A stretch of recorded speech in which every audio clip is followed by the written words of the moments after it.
नमस्कार दोस्तों। आज की कहानी है एक किसान और दो घड़े।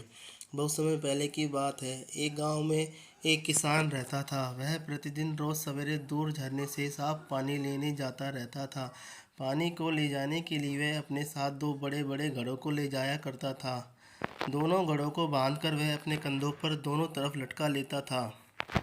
उन दोनों घड़ों में से एक घड़ा फूटा हुआ था और दूसरा घड़ा एकदम सही था। इसलिए प्रतिदिन घर तक जाते जाते उसका बहुत सा पानी फूटे हुए घड़े से बाहर निकल जाता था।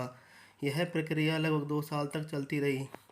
सही वाले घड़े को इस बात का हमेशा घमंड रहता था कि वो पूरा पानी को घर तक पहुंचाता है, बल्कि दूसरे फूटे हुए घड़े को इस बात का दुख होता था कि वो केवल आधा पानी ही घर तक पहुंचा पाता है और किसान की मेहनत बेकार चली जाती है। फूटा हुआ ये सोचकर बहुत परेशान रहने लगा और एक दिन उसने किसान से कहा, मैं अपने आप पर शर्मिंदा हूँ और आपसे माफ़ी मांगना चाहता हूँ। किसान ने फूटे हुए घड़े से पूछा, तुम किस बात के लिए शर्मिंदा हो? फूटे हुए घड़े ने कहा, शायद आप जानते नहीं हो, मैं एक फूटा हुआ घड़ा हूँ और पिछले 2 सालों से जितना पानी मेरे द्वारा घर में पहुँचना चाहिए मैं उससे आधा पानी ही पहुँचा पा रहा हूँ। यही मेरे अंदर सबसे बड़ी कमी है और मैं आपकी मेहनत को बर्बाद कर दे रहा हूँ। किसान को घड़े की बात को सुनकर बहुत दुख हुआ। उसने फूटे हुए घड़े से कहा, कोई बात नहीं है, मैं चाहता हूँ कि तुम रास्ते में पड़ने वाले सुंदर फूलों को देखा करो। फूटे हुए घड़े ने ऐसा ही किया। सारे रास्ते में उसने सुंदर फूलों को देखा।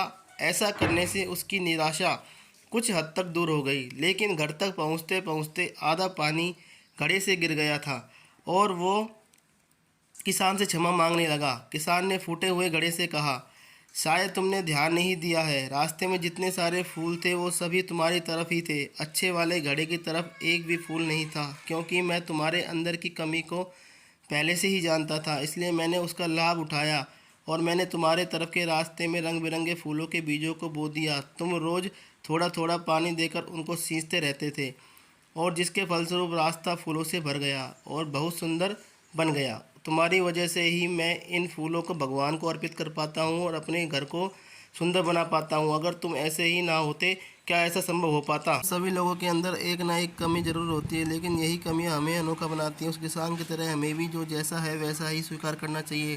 केवल किसी की अच्छाई की तरफ नहीं देखना चाहिए। जब आप ऐसा करेंगे तो फूटा हुआ घड़ा भी एक अच्छे घड़े से कीमती घड़ा बन जाएगा। दोस्तों, अगर आपको ये कहानी पसंद आई हो तो लाइक शेयर सब्सक्राइब करना ना भूलें।